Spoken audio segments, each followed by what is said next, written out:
আমাদের দেশে কালচারটা বেশ ভালোভাবে প্রতিষ্ঠিত হয়ে আছে। সেটা হলো ঈদগাহে ঈদের নামাজের পরে আপনার কি কোলাকুলি করা। কোলাকুলি জিনিসটা তো ভালো জিনিস না, কাঁধে কাঁধ মিলানো। আর কোলাকুলি মানে একজন আরেকজনকে কোলে নেওয়া, একজন বড় মানুষ প্রাপ্তবয়স্ক মানুষ আরেকজনকে কোলে নিবে, এটা তো শুনতেও অড শোনা যায়। কোলাকুলি মানে কি, আমি আপনার কোলে উঠলাম, আপনারা আমার কোলে উঠাইলাম, শুনতে তো ভালো শোনা যায় না। যাই হোক, শব্দটা যদিও কোলাকুলি বলা হয়, এখানে উদ্দেশ্য মুআনাকা। হাদিস আমাদেরকে করতে বলেছে কি মুআনাকা। মুআনাকা মানে কি, কাঁধে কাঁধ মিলানো, মানে আপনার কাঁধে আমি কাঁধ রাখলাম, আপনার প্রতি সৌহার্দ্য প্রকাশ করলাম। শরীয়ত বলছে কাঁধ মিলাইতে, আমরা মিলাই বুক। শরীয়ত বলছে কাঁধে কাঁধ মিলাইতে, আমরা বলি কোলাকুলি।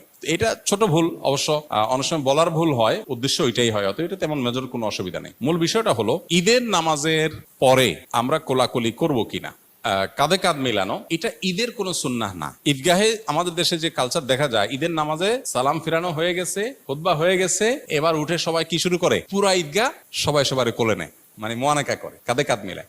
আচ্ছা, তো এইটা ঈদের সুন্নাহ না, তবে সাক্ষাতের সুন্নাহ। সাক্ষাতের সুন্নাহ এটা ঠিক যে আমাদের দেশে গ্রামে হোক শহরে হোক ঈদগাহে অনেক মানুষের সাথে অনেকদিন পরে দেখা হয়। বিশেষ করে গ্রামে যারা ঈদ করেন তারা তো জানেন যে ঢাকা থেকে, চিটাগাং থেকে, বিভিন্ন জায়গা থেকে, দেশ থেকে, বিদেশ থেকে মানুষজন ঈদগাহে, কয়েক গ্রামের মানুষ, কয়েক মহল্লার মানুষ একসাথ হয়। এই যে একসাথ হয়, তখন কি হয়, আরে ভাই আসছো, তখন সে মুআনাকা করে, কাঁধে কাঁধ মিলায়, এটা ঠিক আছে। কিন্তু আপনি বাসা থেকে একসাথে গেছেন, গা ঘেঁষতে ঘেঁষতে গেছেন ঈদগাহে, একসাথে বসে ঈদের নামাজও পড়ছেন, ততক্ষণ আপনার সাক্ষাৎ করার দরকার হলো না। ঈদের নামাজ শেষ হলে উঠে আপনি এবার মুআনাকা শুরু করে দিলেন। তো এটা মূলত ঈদের সুন্নত না। তারপরেও আমাদের ঈদের কালচারে পরিণত হয়েছে, এটা কালচারে পরিণত হয়েছে। এটা যদি মুআনাকার সুন্নাহ মনে না করে জাস্ট ঈদের শুভেচ্ছা বিনিময়ের অংশ হিসাবে, সামাজিক কৃষ্টি হিসাবে, আপনার কেউ কারোর সাথে হাসি মুখে সাক্ষাতের অংশ হিসাবে, জাস্ট ঈদের কালচার হিসাবে কেউ করতে চায়, তো সেটা সুন্নাহ মনে না করলে, মুআনাকা মনে না করলে, এমনি একজন আরেকজনের সাথে হাত মিলানো, তারপরে আপনার বিভিন্নভাবে সৌহার্দ্য প্রকাশ করা, সৌহার্দ্য প্রকাশ, সম্প্রীতি প্রকাশ হিসাবে যদি হয়, সেটা একটা লেভেল পর্যন্ত